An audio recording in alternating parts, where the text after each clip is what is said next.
over to Vocation today for our basic beer review. We've got a can of their Wham-a-geddon DDH IPA. Basically, I got this just from the website.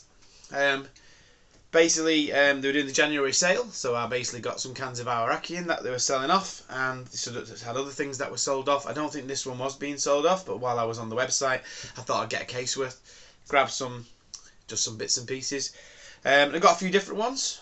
I'll say this one, the Wham-a-geddon Double Dry Hopped IPA, was one of the ones that I got. I also got another one called Double Whammy, which I think was like a double IPA version of this one, so I'm going to review that one at one point.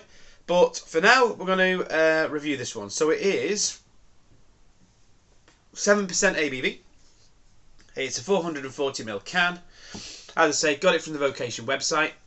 It's about £3.50, I think, there or thereabouts. It might have been close to £4, but I can't remember now. It was roughly that though. It is so it's got Citra, Mosaic, and Simcoe, the holy trinity of hops there. Citrus and stone fruit aromas, apparently bittersweet with fruit, mixed berry, and pine resin finish. I'm a big fan of Vocation. I think Vocation do some very good, reasonably priced beers. And they also do some really quite special beers as well. If you go on their website, you can get some quite expensive imperial stouts there, which are absolutely amazing, the ones that I've had. But they also do quite a reasonably priced core range, and some of these as well. They're really good. They're really good price, and they're generally a really good quality as well. So let's crack this one open and see what it's like. So I've never had this before. Always love grabbing a new beer that I've never seen before and just giving it a go and see what it's like. But with Citra, Mosaic, and Simcoe, you can't really go wrong, can you? So let's have a look. Let's give this a pour. Let's get this in the glass anyway. And we'll just have a see what it's looking like. So it's okay.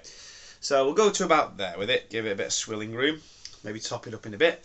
Let's have a think. So I'm already smelling a bit of that. It smells really fruity. Getting a lot of fruit character coming from it just from this distance. I can always smell a bit of grapefruit just from there. Not even smelt it properly yet. So let's have a go. So 7% ABV. That's a really good strength to get loads of flavour. Loads of depth of flavour, lovely mouthfeel. Let's have a see if we do get any of this. Let's see what the nose is telling us, because I'm just rabbiting at the moment. Just want to delay the smelling of this beer really. But I mean, looking at it, it's poured quite a light colour. Beers with Simcoe in tend to be a bit lighter. Yeah, it's pouring quite a light colour, light yellow, hazy. Obviously, looks like a fruit juice really. Had a relatively big head. It's gone down a bit now, but if you look at the way the head is sticking to the side of the glass, it's just sticking lovely, creamy, just sliding down really slowly. It's a really creamy head. It's looking really nice. I'm gonna have a bit of a sniff, see what it's giving me. Oh, very nice, yeah. So we're getting peach, we're getting passion fruit. Oh, we're getting loads of hops in there. Oh, that's smelling delightful. It's really smelling like some of these beers when I used to get these beers from the breweries directly from the websites. It's really fresh and it smells really good. The Cloudwater beers, I used to get Cloudwater beers direct from the brewery a couple of years ago, and it's just so fresh, so fruity, dank, hoppy, creamy, oaty. Getting all these kind of things there. So we're getting pineapple, we're getting mango,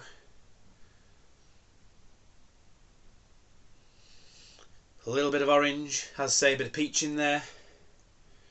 It smells absolutely delightful. It's got a really strong smell for a 7%, even for a 7%, really.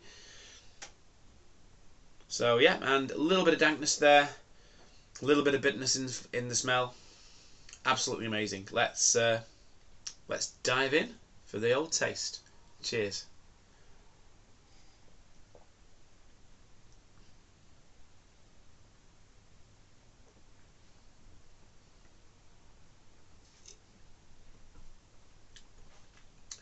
So it's got a really smooth mouthfeel. Really smooth, pillowy mouthfeel. Let's have another go.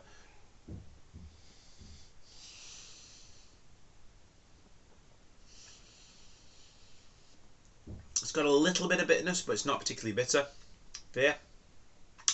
It's got quite a short finish on it, although you do get all those flavours coming up front. So all those flavours coming up front are all barging to get in. You've got your, you've got your mango, you've got your passion fruit. Yeah, you've got your peach, you've got your little bit of orange. It all comes up front. There's not a huge amount in the way of a finish.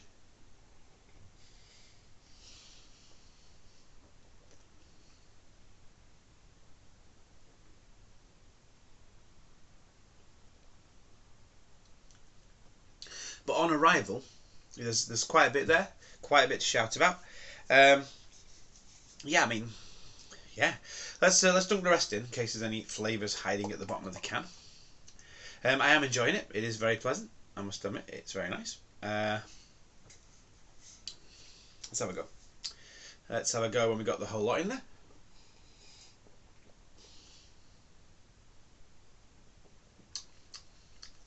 So yeah, it's really fruity, really hoppy, a little bit dank. As I say, the flavours that arrive, they do go away quite quickly. They're not lingering on my palate, which is something I would have liked really. I'm not sure why they're not hanging around. It's just an observation. They're not they're not hanging around on my palate. Is that a bad thing? Depends really.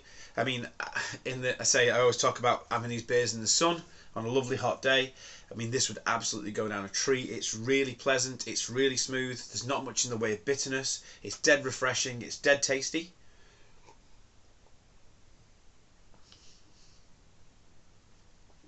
And when you're sat in the sun drinking a beer, do you need a ridiculously long finish? Maybe not. But yeah, I mean, you know, each to his own. I'm sure that you wouldn't be disappointed if you got this. If you pay £3.50 for one of these, you certainly would not be disappointed. Especially when in the supermarkets, they're like dearer than that now, really, for a beer this quality. Yeah, I mean, it's really pleasant. It's I say, short finish, nice punchy arrival, lovely smell, lovely, lovely and fresh. I mean, does it say when it was canned? It doesn't say when it's canned. It says best before the end of the 11th, 2024. So that makes me believe that it was probably canned, well, 11th, 2023. So a couple of months old. And yeah, relatively fresh. Got lovely smell. You can smell that Simcoe in there. A little bit of that sandiness that I get from Simcoe. You can certainly smell the mango coming from the mosaic. And obviously those citrusy things. I mean, it's all there. I mean, if you want a good mosaic, citra and Simcoe beer, then really this is pretty much what you get for a 7% one of them. It's good. It's decent. Yeah, it's recommended. So yeah, I am pleased. I am happy. I'm enjoying it. So I'm going to enjoy the rest of this. Until next time, have a good one.